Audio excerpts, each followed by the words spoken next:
छोटा या कमजोर समझकर उसके साथ अन्याय नहीं करना चाहिए। झूठ एक जहरीले पौधे की तरह है जो रिश्तों को नष्ट कर देता है और विश्वास को मार डालता है।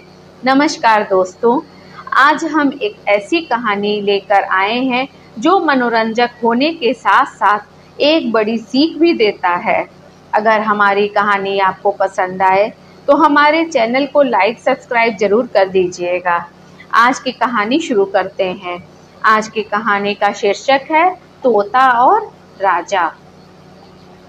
एक राजा था। उसके महल के उपवन में एक आम का पेड़ था।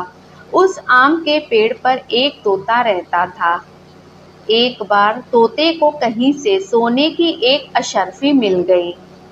तोता अशर्फी का भला क्या करता, इसलिए तोते ने वह अशर्फी लाकर राजा को दे दी। तोते को लगा कि राजा उसे धन्यवाद देगा, लेकिन राजा ने उससे कुछ भी नहीं कहा। इसके बाद राजा जब अपनी राजसभा में पहुंचा तो अपने सभासदों को अशर्फी दिखा दिखा कर कहने लगा कि ये देखो, मेरे पास कितनी सुंदर और कितनी कीमती अशर्फी है। यह आपको कहाँ से मिली? एक सभासद ने पूछा। यह मेरे पुरखों के समय से मेरे पास है, राजा ने झूठ बोलते हुए कहा। जब इस बात का पता तोते को चला तो उसे बहुत क्रोध आया कि राजा ने सभासदों को यह क्यों नहीं बताया कि यह अशर्फी एक तोते ने दी है।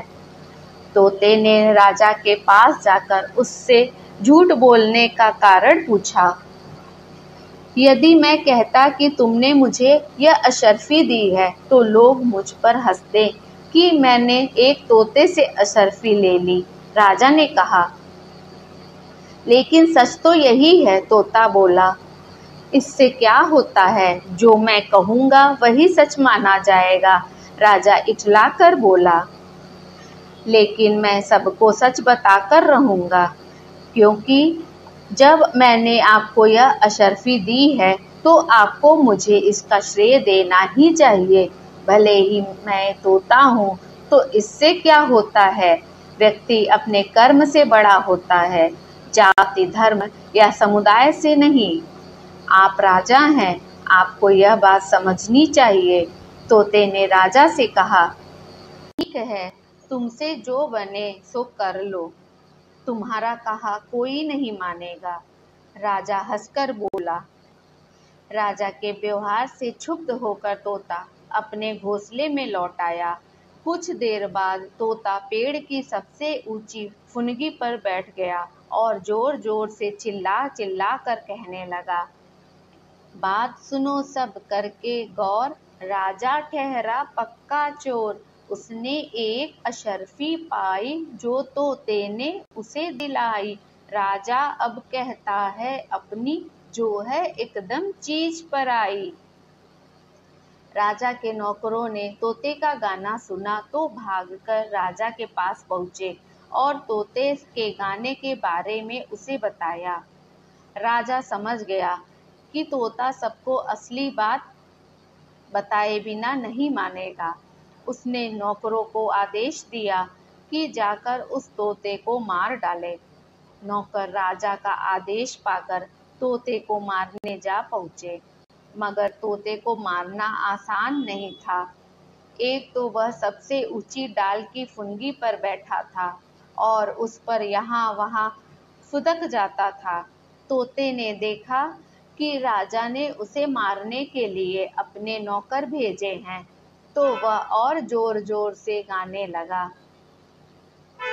बात सुनो सब करके गौर, राजा ठहरा पक्का चोर। उसने एक अशर्फी पाई जो तोते ने उसे दिलाई, राजा अब कहता है अपनी जो है एकदम चीज पराई। मैंने जो ये बात बताई, राजा ने डर फौज बुलाई। एक छोटे से तोते को भी खुद न मार सका यह भाई। राजा के नौकरों ने तोते का गाना सुना तो भागकर राजा के पास पहुंचे और तोते के गाने के बारे में उसे बताया। राजा को बहुत गुस्सा आया। उसने स्वयं जाकर तोते को मारने का निश्चय किया। वह ढाल तलवार लेकर निकला।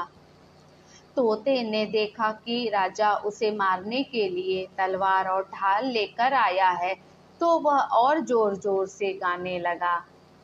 बात सुनो सब करके गौर, राजा ठहरा पक्का चोर। उसने एक अशर्फी पाई, जो तोते ने उसे दिलाई। राजा अब कहता है अपनी, जो है एकदम चीज पराई। मैंने जो ये बात बताई, राजा ने डर फौज बुलाई। एक छोटे से तोते को भी खुद न मार सका यह भाई, अब होगी उसकी जगत हसाई। इस पर नौकरों ने राजा को समझाया, महाराज, एक से तोते को मारने के लिए ढाल तलवार की क्या आवश्यकता, उसे तो गुलेल से मार गिराया जा सकता है। राजा को नौकरों की बात पसंद आई। उसने गुलेल उठाई और जा पहुंचा पेड़ के नीचे। तोता दिखते ही राजा ने गुलेल से निशाना साधा और गुलेल चला दी। तोता तो फुदक कर दूसरी डाल पर जा बैठा, लेकिन गुलेल का कंकड़ डाल से टकराकर पलटकर राजा को आ लगा। इस प्रकार नन्हे से तोते ने राजा को उसके झूठ का दंड दे दिया। यह थी हमारी आज की कहानी। इसी प्रकार की प्रेरणादायक कहानी के साथ हम फिर मिलेंगे।